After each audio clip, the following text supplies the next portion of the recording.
Hello दोस्तों, अगर हम हिंदी वर्णमाला में वर्ण की संख्या देखें तो कुल हमारे 52 है, जिसमें से 13 स्वर, 35 व्यंजन और 4 संयुक्त व्यंजन हैं। अगर व्यंजनों की बात करें तो व्यंजन हमारे इस तरह से वर्गीकृत किए गए हैं।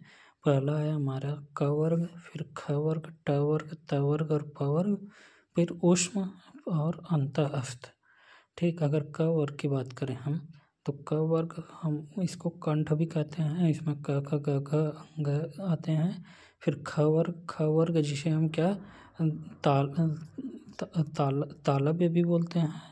और ग वर्ग जिसे मूर्धन्य और क वर्ग हो गया हमारा कंठ, च वर्ग हो गया तालव्य और ट वर्ग जो हो गया हमारा मूर्धन्य और त वर्ग जो हो गया हमारा दंत और त वर्ग दंत और प वर्ग जो हो गया ओष्ठ्य।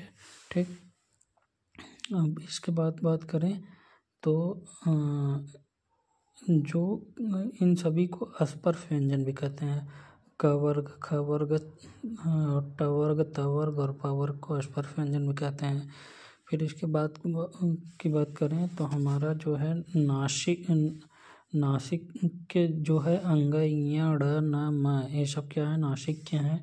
श ख श है हमारा संघर्षी या ऊष्म है। संघर्षी या ऊष्मी से इसलिए कहते हैं क्योंकि जिनके बोलने पर संघर्ष के कारण मुंह के अंदर ऊष्मा उत्पन्न होती है, इसलिए इसे संघर्षी या ऊष्मीय बोलते हैं। संघर्षी ऊष्मीय हमारे महाप्राण हैं। ठीक, और इसके बाद एक, दो, एक और दो और ऊष्म या संघर्षी, ये सभी हमारे क्या हैं, एक, दो, ऊष्म या संघर्षी हमारे क्या हैं, अघोष हैं।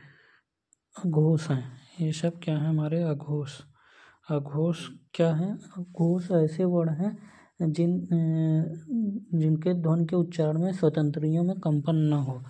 ठीक, अघोष हैं। अघोष में क्या होगा, कंपन नहीं होगा। ठीक, यहाँ पर लिखा गया है कि अघोष कंपन नहीं उत्पन्न होता। एक, दो और ऊष्म और संघर्षी। फिर संघोष में क्या होगा, कंपन उत्पन्न होगा 3, 4, 5, मतलब 3, 4, 5 मतलब जैसे अगर क ख ग घ अंग लिखें तो इस वाले को हम 1 बोलेंगे, इसको 2, फिर इसको 3, इसको 4 और इसको 5। ठीक, तो जो हमारा 3, 4, 5 इधर वाला है ये सभी क्या है, सघोष है। ठीक, अब इसके बाद बचता है हमारा महाप्राण और अल्पप्राण। तो 1, 3, 5 जो है अल्पप्राण है, 2